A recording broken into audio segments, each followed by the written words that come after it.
जय हिंद दोस्तों, एजुकेशन अड्डा में आप सभी का स्वागत है। आज के सेशन में मैं बात करूंगा स्वतंत्र सेनानी तिलका मांझी के बारे में। तिलका मांझी के जीवन कहानी के बारे में चर्चा करेंगे। इससे संबंधित आपका जो झारखंड स्पेशल, जो झारखंड में विभिन्न आपका प्रतियोगिता परीक्षा में एग्जाम में पूछा जाता है, आपका सामने आगामी जो जेपीएससी परीक्षा है आपका प्रीलिम्स, हो सकता है उसमें भी एक दो क्वेश्चन तिलका मांझी के से संबंधित पूछ सकता है। तो चाहे वो जेपीएससी के बारे में हो, जेएसएससी हो, जेटेट हो, या झारखंड में होने वाले विभिन्न प्रतियोगिता परीक्षा, चाहे वो कांस्टेबल हो या हाई स्कूल की बहाली हो, उनमें झारखंड स्पेसिफिक जो आपका झारखंड से संबंधित जो क्वेश्चन वगैरह पूछा जाता है, उसमें स्वतंत्र सेनानी, वो अलग अलग स्वतंत्र सेनानियों के जीवन कहानी से संबंधित भी कुछ प्रश्न रहता है। तो आपके लिए जो है इस सेशन में बात करूंगा वो तिलका मांझी के जीवन कहानी के बारे में। तो चलिए बात करते हैं। तिलका मांझी जो है एक स्वतंत्र सेनानी थे।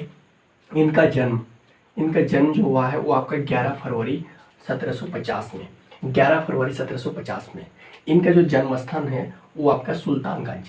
क्वेश्चन आपको पूछ सकता है कि तिलका मांझी का जन्म कब हुआ था, तो 11 फरवरी 1750।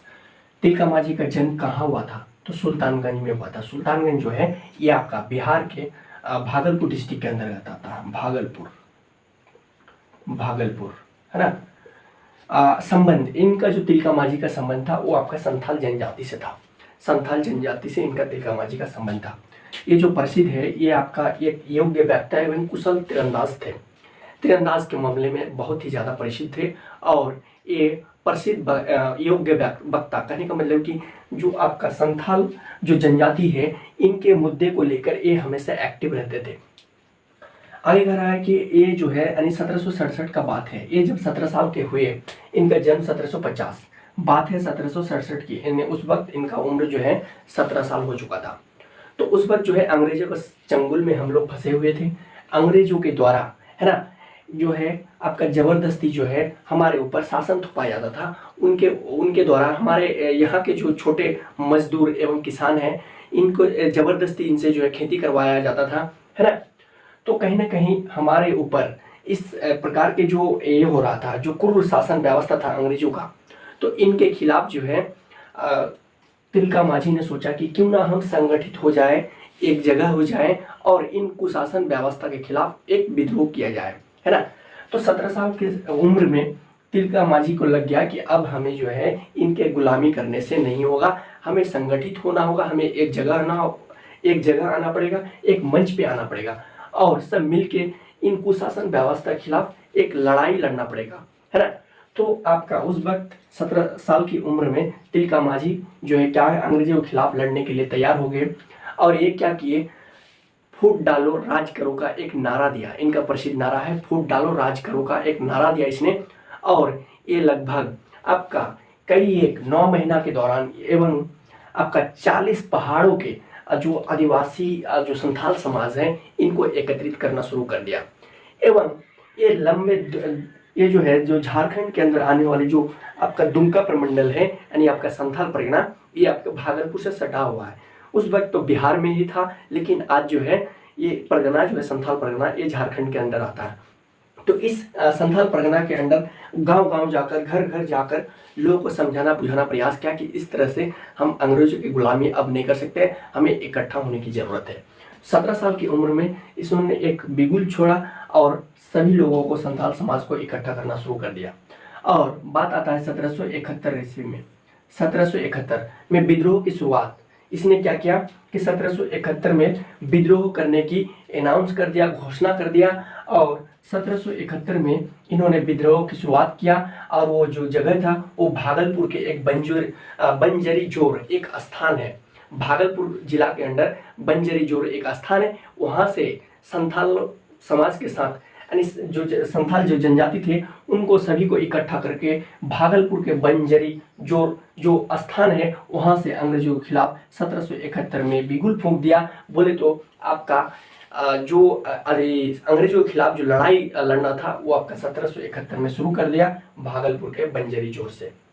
अब जो है उस वक्त जो है कहा कि 13 जनवरी 1784, इस वक्त लड़ाई चल ही रहा था 1771 से आपका 1784 तक लड़ाई लंबे यानी कई साल, लगभग आपका 13 से 14 साल लगातार ये लड़ाई लड़े। ये अपना प्रयास शुरू कर दिया था 17 साल की उम्र से ही। लेकिन जैसे ही 1771 आया, इसने पूर्ण रूप से अंग्रेजों के खिलाफ विद्रोह करने के ठान ली और भागलपुर के बंजरी जोर से ये युद्ध करने का जो है अनाउंस कर दिया आदिवासी संथाल समाज को लेकर। और 13 जनवरी 1784 में क्या हुआ कि अंग्रेज के एक अधिकारी जिनका नाम है ऑगस्टस क्लीवलैंड को तीर से मारकर जो है इनको हत्या कर दिया गया। जो अंग्रेज अधिकारी थे ऑगस्टस क्लीवलैंड, इनको तीर से मारकर इनका हत्या कर दिया गया। उस वक्त अंग्रेज अधिकारी जो ऑगस्टस क्लीवलैंड थे, ये उस वक्त राजमहल के अधिकारी थे। जो राजमहल वाले जो क्षेत्र है, जो आज साहिबगंज डिस्ट्रिक्ट के अंदर आता है, तो राजमहल के इस क्षेत्र के वो अधिकारी थे। और कहीं ना कहीं ये संथाल परगना का पार्ट है, जिनके कारण आपका अंग्रेजों के जो अधिकारी थे ऑगस्टस क्लीवलैंड, इनको 13 जनवरी 1784 में जो तिलका माझी थे, इन्होंने अपने तीर से निशाना लगाकर ऑगस्टस क्लीवलैंड को जो है मारकर इनका हत्या कर दिया गया। तो क्वेश्चन आपसे ऐसे पूछ सकता है कि तिलका माझी जो अंग्रेज अधिकारी है ऑगस्टस क्लीवलैंड, इनको कब मारा था? तो 13 जनवरी 1784, है ना। अंग्रेज अधिकारी 13 जनवरी 1784 को कौन से अंग्रेज अधिकारी को मारा था तिलका माझी ने? तो क्वेश्चन ऐसे भी पूछ सकता है, तो आंसर क्या हो जाएगा? ऑगस्टस क्लीवलैंड, है ना।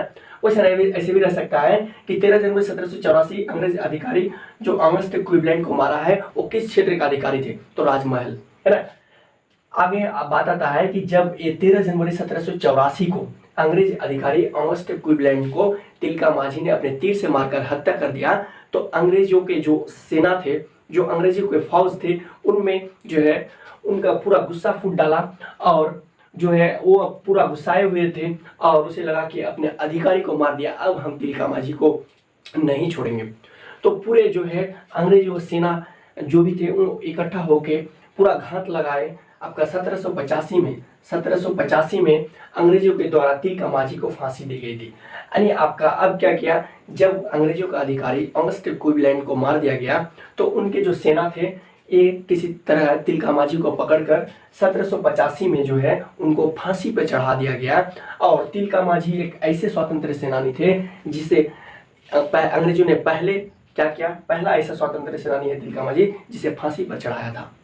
कहा जाता है कि 1785 ईस्वी में तिलका माझी को जो फांसी दिया गया था, वो आपका पेड़ में लटका के दिया गया था। तो आई होप आप लोग समझ गए होंगे तिलका माझी के ये कुछ जीवन कहानी थे, है ना। तो इनसे एक दो सवाल रह सकता है ना। तो आपके लिए जो है आने वाले जो भी आपका प्रतियोगिता परीक्षा है, इनमें आपका हेल्पफुल होगा, है ना। तो ये तो था कुछ आपका जरूरत पॉइंट्स, फंडामेंटल पॉइंट्स तिलका माझी के बारे में। ठीक है, मिलेंगे नेक्स्ट कोई और स्वतंत्र सेनानी के जीवन कहानी को लेकर। ठीक है, धन्यवाद।